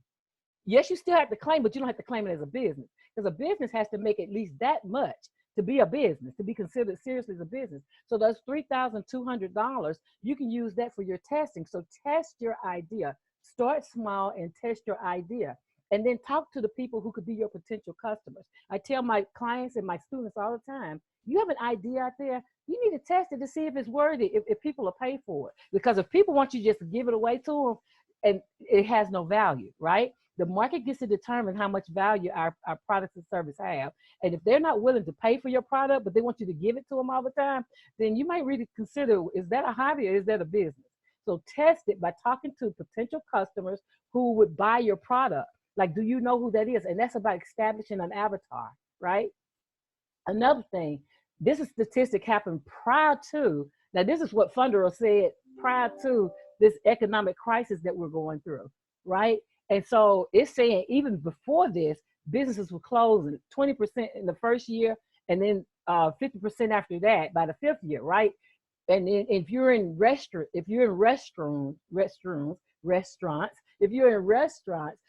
has a 90% turnover rate.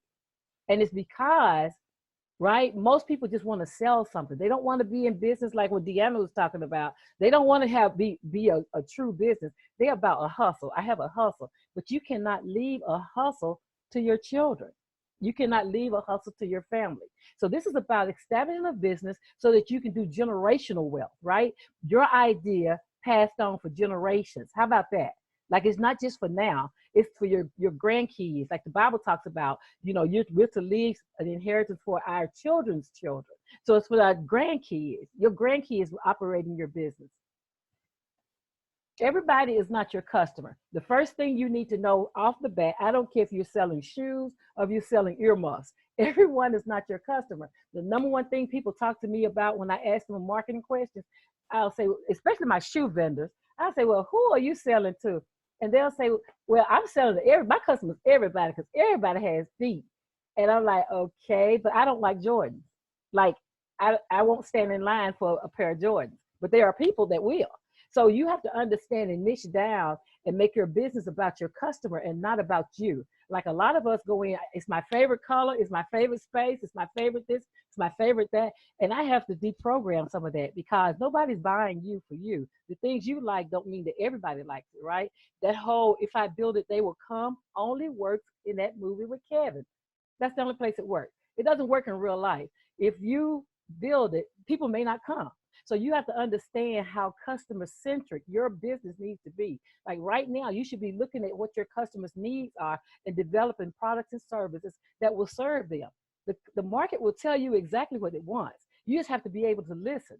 And you do that by asking people, asking questions, gathering that feedback. Data is like right now, you talk about data, that sales funnel. So Ryan and I talked about my sales funnel last Sunday.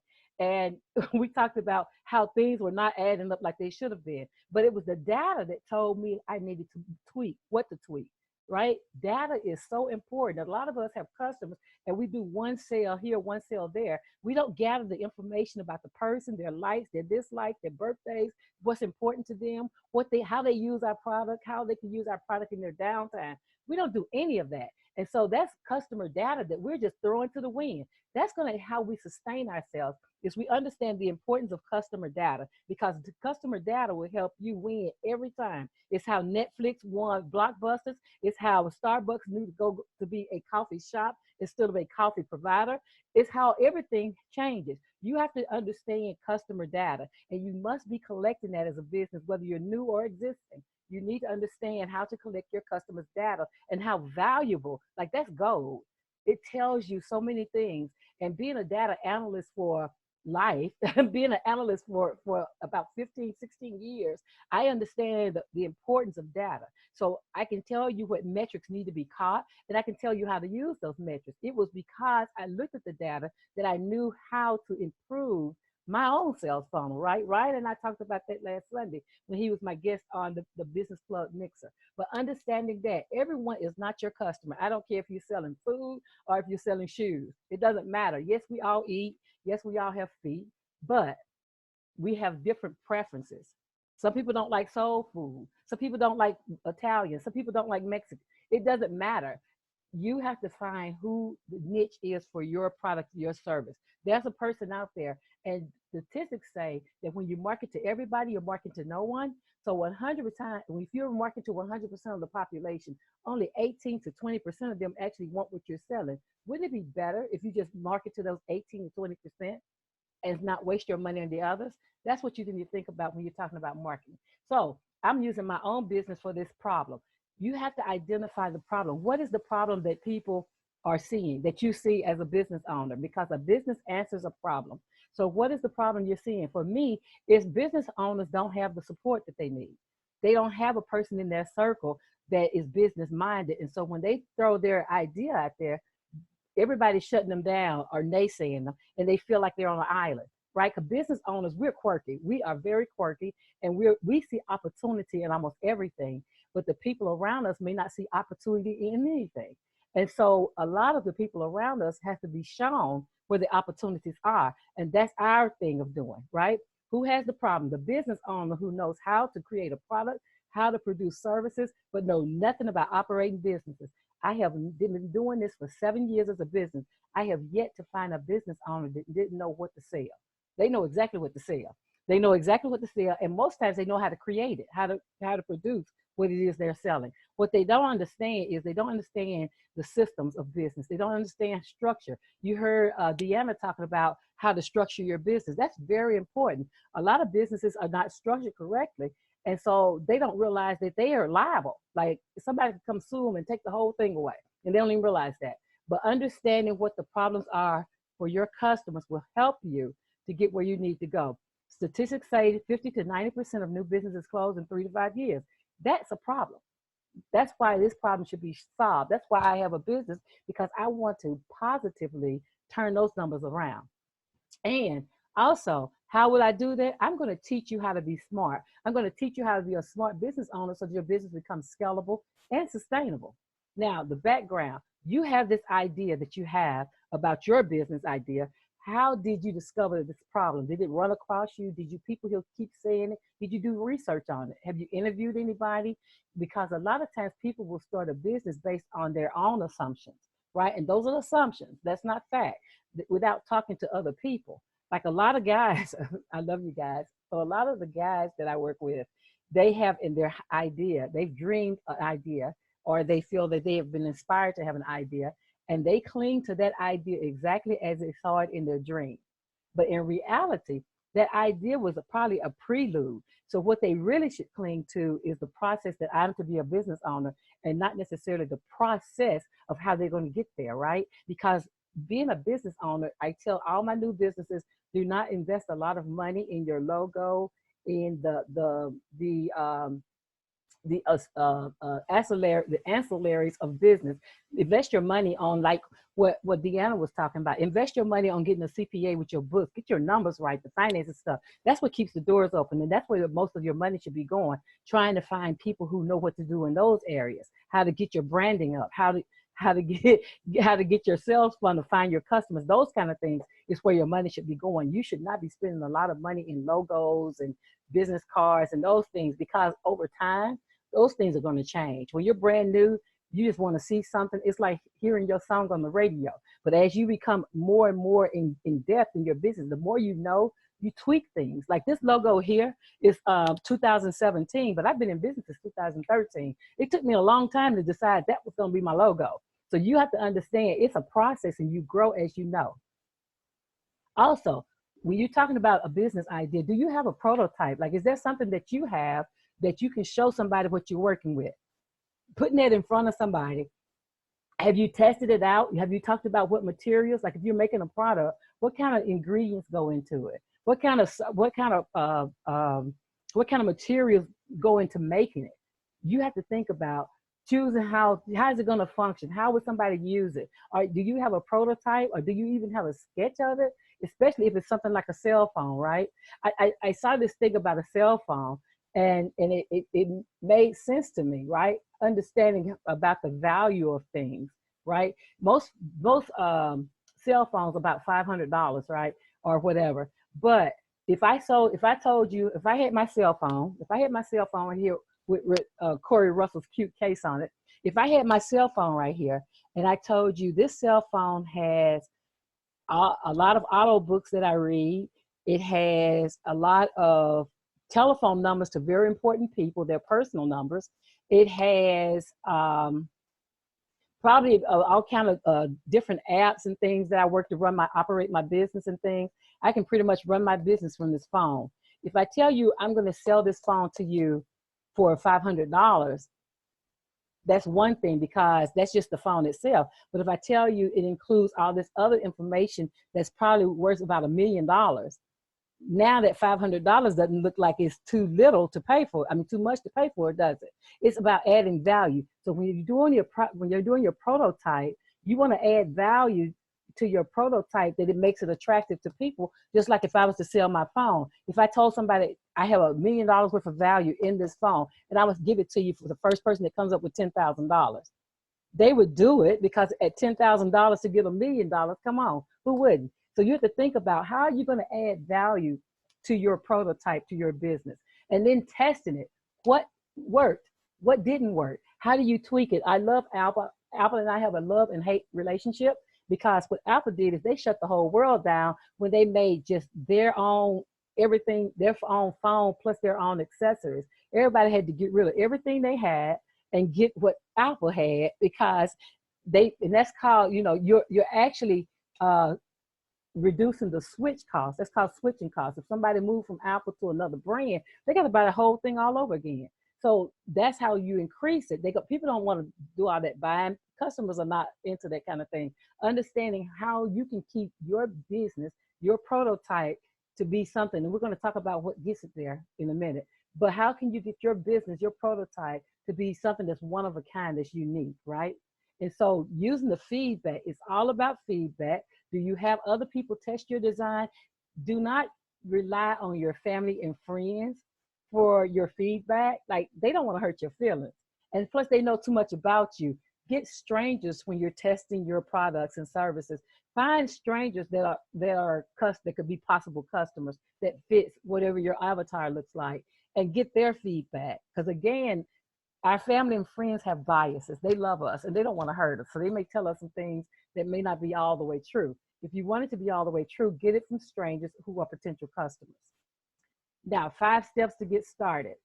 You can go to the SBA.gov. Even though we're doing social distancing, you can still go to SBA.gov and get information about how to start your business on the right. They have a plethora of videos and sheets and everything to help you. You can build a team, the people you know that are good. Like she talked about, I gave you some team members you can have today. You had 3 of them before I came on. You can attend a business class. Like, there are classes going on the internet right now, all over the place. Find a class that's in your niche, and then go in and jump in there. Invest in yourself. Like, you'll get the free information, good, but invest in yourself. Be willing to invest, and the question is not how much does it cost. The question is, what will I get out of it? Like, do the mindset change. What will I get out of it? If I spend this money today, what am I guaranteed to get out of it on the back end? That's what you're investing in. So don't think about price, and don't get sticker shock and think, oh, I can't do that because it won't work. I can't. No. If a person is willing to give you the information that's going to give you money immediately, you go ahead and make that investment. So go to business classes when you see them out and about. If you need a mentor, and every business owner needs a mentor. If you need a mentor, then you can go to score.org. That's SCORE.org, and get you a mentor. And they're free, and they're all over the United States. It doesn't have to be someone in your city. It can be anywhere in the United States that can walk you through the process. You want a mentor in your industry who can help you to jump over the potholes that you might fall into because you don't even know they're there. A mentor can help you jump over them. So go ahead and go to score.org and find your mentor. The next thing is redesigning your prototype. So you got your prototype, and then you've gotten your feedback, you've talked to different people, and now what happens? Well, you have to, what if they told you it needs to be blue, or it needs to be something else? There's a store called Zara, Zara.com, and they are the #1 retailer in the world. They're based out of Spain. But what happens is each Zara is conditioned to be according to that region. So if you go to the one in LA, it's going to be very different from the one in New York. It's going to be very different from the one in Atlanta. It's going to be very different all over the world, because what they do is they listen to their customers' feedback and they make adjustments based on that. If you go in and you say, that shirt looks better in blue, you put it back. Another person comes behind you and do the same thing. They will ask, why did you put it back? Oh, I put it back because it looks better in blue. In 13 days, they will have that shirt in blue in their store because they're listening to the customer's feedback. And as a business owner, you should as well. That's what it's about. It's about exceptional customer service. The market will tell you exactly what it wants. And if you're going to be a business owner in a business place, you have to be able to adjust to the business. That's why you shouldn't worry about big boxes and Walmarts and Targets and those places, because at the end of the day, you are a small business where they turn like a freight liner, a boat. You can turn like a car, right? You can turn like a Honda, because you can make the decision and be something different tomorrow. That's what you want. That's the information you need. Think about how you can redesign it based on the feedback to make it better, so that it will help you to be a smart business owner. She talked about savvy business owners. Savvy business owners, this is what they're doing. They listen to what the customers say. 5 steps to maximize your business. So number 1, you need a coach and a mentor, not or, and. The reason you need a coach, because a coach is going to help you strategically go and do the things you want to do to build, to scale and build your business. You need a mentor because, again, a mentor is going to give you industry standards. They're going to make sure that in your industry, they're giving you the best information. You need, and also look at different industries. Don't just look at what you're doing in your industry. Look and see what a comparable industry is doing. Like if I'm doing hair care, I want to know what they're doing in fashion so that I can complement them and so that I can have joint ventures. So understand that. Another thing is a book. Like what books are out there? What books are you reading, right? Are you reading business books that are about your niche? Are you learning how to read the type of books that's going to help you elevate your knowledge, your business knowledge? Read a book. The other thing is find a complementary product and service. Like I was telling you about the hair salon and the fashion people. What a combination if they did a fashion show. You do the hair, I do the clothes, and let's get this money. Think about how you can get with complementary services and products. Another thing is experience the customer value chain. Now, the customer value chain is how your customer finds out about you from the very first day. Where do they find out about you? And follow that chain all the way through so that you understand what kind of experience your customer is receiving before your customer gets it. That way you're able to find ways to increase your customer service and put things in your value chain that's going to satisfy the customer and keep them coming back to you. So let's talk about the 4 business components for the win. So the customer value is what I just told you about, going through and seeing how your customer gets to you, knowing that there's a lifetime value, that you want to get repeat customers. So how do you make that happen? And creating that for your customers, creating experiences versus a one-time sale. Also, your financial value. You just heard everything Deanna just told you about your finances and getting your finances on point. So therefore, it's important that you get your finances together and that you understand what the numbers are and how you impact those numbers. And then customer service. A lot of people make the sale and then they go away. But how you win the customer is the after sale, right? How can you elevate your customer service experience so that your customers know that you care about them and it wasn't about the sale, it was about the relationship. We are in a relationship marketing era right now. And if you're not relationship marketing, then you're losing. So understanding how to put customer service. And let's talk about how to create a competitive edge. How do people, you can be selling the very same product across the line. You and everybody else are selling the same product. How do you get an advantage over them? And if you're still with me here, I hope you're still with me, but if you're still with me here, go ahead and put you understand about competitive edge, how to create a competitive edge. So go ahead and put a yes if you're still with me. I just want to make sure I'm not talking to myself. I can't see the comments right now, but I will see them in a minute. But if you're still watching, do you understand about the competitive edge and how you can make things that are rare, things are valuable, things that are unique, things that cannot be substituted? And then you can add technology and timing. Like right now is a great time for people to get online and do lives because everybody's at home now. It's us, our job. We become the entertainment, or we become the education, or we become the support for people who can't go to work to their normal lives. We help them to make this a little bit less frustrating. So how can your product or service serve during this era? Because timing is everything. And adding it to make it automated, that's a win. This is how you win. You add value, right? Make sure that what you're doing is adding value, more value than price.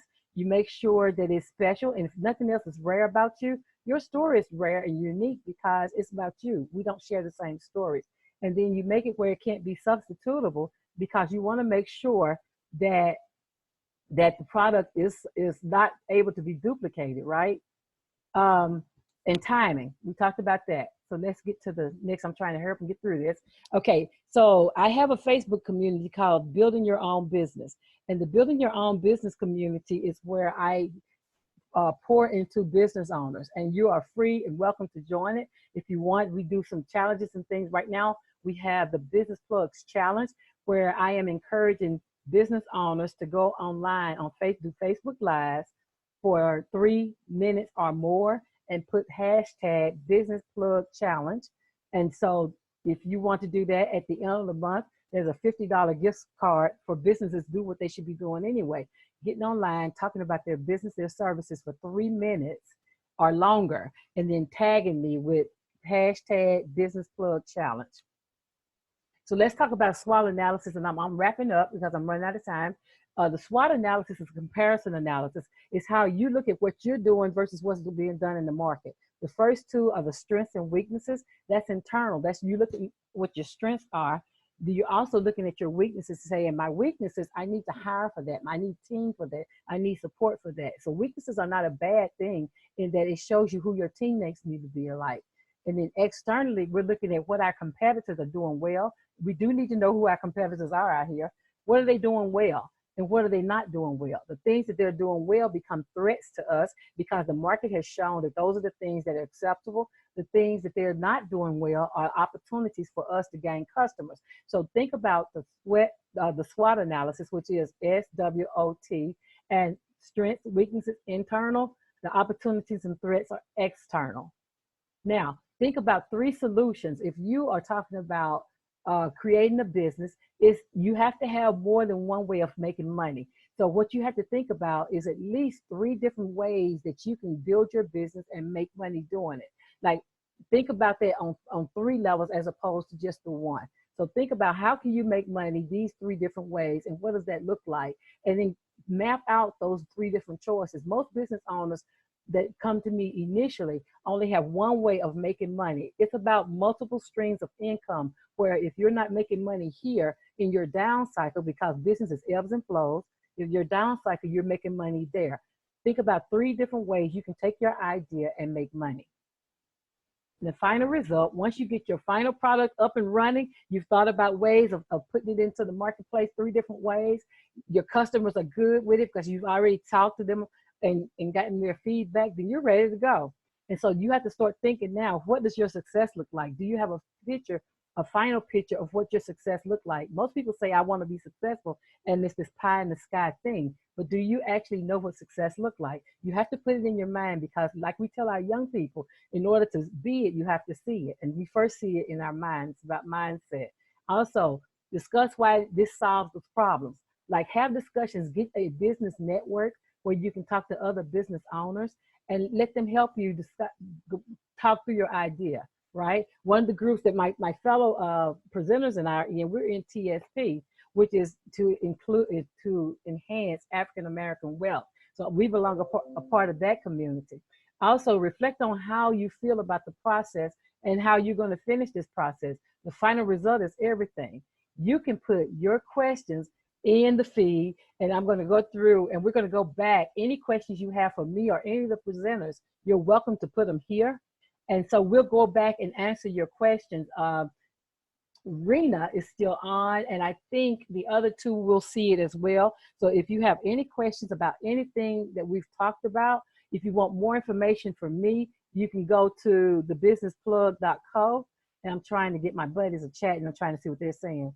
Okay, so you can go to thebusinessplug.co, and I have to put Ryan back on.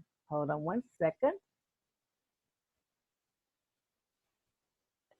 You can go to businessplug.co and be with us. So Ryan, welcome back. So now we're asking questions. If you have any questions at all that you would like us to answer, go ahead and put those in the chat. We can see them and we will respond to your questions. Yeah, and that was an excellent presentation, everyone. Thank you guys so much for just giving this information. Rena, I guess Deanna, probably had to go to another call. She's a very busy person. Yeah. Linda sharing so many nuggets. So thank you guys also for tuning in. And we are here if anybody has any questions. Also, if you watch us on replay, type #replay. But I'll be happy to answer any questions anybody has. Yeah. So Absolutely. yeah. So any questions that you guys have at all, then by all means, please put them down. We hope that this has been beneficial to you and your business. It was all about us wanting to donate back to the stimulus. If you have not registered with Eventbrite yet, please go do that, because all of us are giving you gifts that's going to help you do business well. And so in order to get those gifts, you have to have your email address and your name. And that's why you need to register on Eventbrite so that we can send you the gifts that we are setting to give you. Yeah. So I can't see any questions on my phone, guys. And I'm looking. Yeah, I'm looking too. Haven't seen anything yet, but I definitely want to say thank you, Linda, Deanna, Ryan. Thank you so much for pulling me into this, because this is incredible coming together. I appreciate everything that you all have said. Oh, you too. So many nuggets have been dropped. So many. Yeah. Yeah. I mean, we're getting hearts and loves and things. So our people are enjoying the information. I just hope they took note, and we'll get the replay. If you're watching the replay, please put #replay. And if you've registered with Eventbrite, you'll actually get in your inbox the video. So go ahead and register in the inbox in Eventbrite so that we can send you the gifts and all that kind of thing. Awesome. A nanny service. Somebody's trying to grow a nanny service, and so all the information was helpful. Ooh, that's crucial right now. I'll tell you what, that business is probably going to be booming. Yes, it is. Yes, absolutely, because it's needed. It's needed. And Amber, I see that you joined the All Branding No Hustle Challenge, so I'm really excited to have you there. So thank you for joining. We'll get started soon. In the meantime, you can enjoy a lot of the content that's already in the free group. Absolutely, yeah. Okay, then Ryan can help you with that funnel, Amber. That's going to be good for you.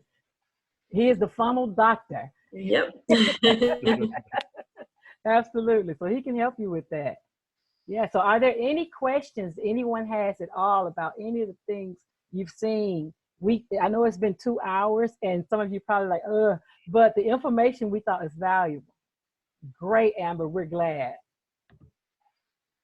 We're glad, yeah.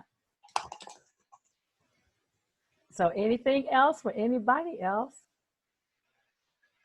If that's nothing else, then we're gonna put it as a wrap. So thank you guys, everybody, for joining with us. If you guys will hold on for 1 minute afterward, and then I'm going to disconnect from Facebook. Thanks, everyone.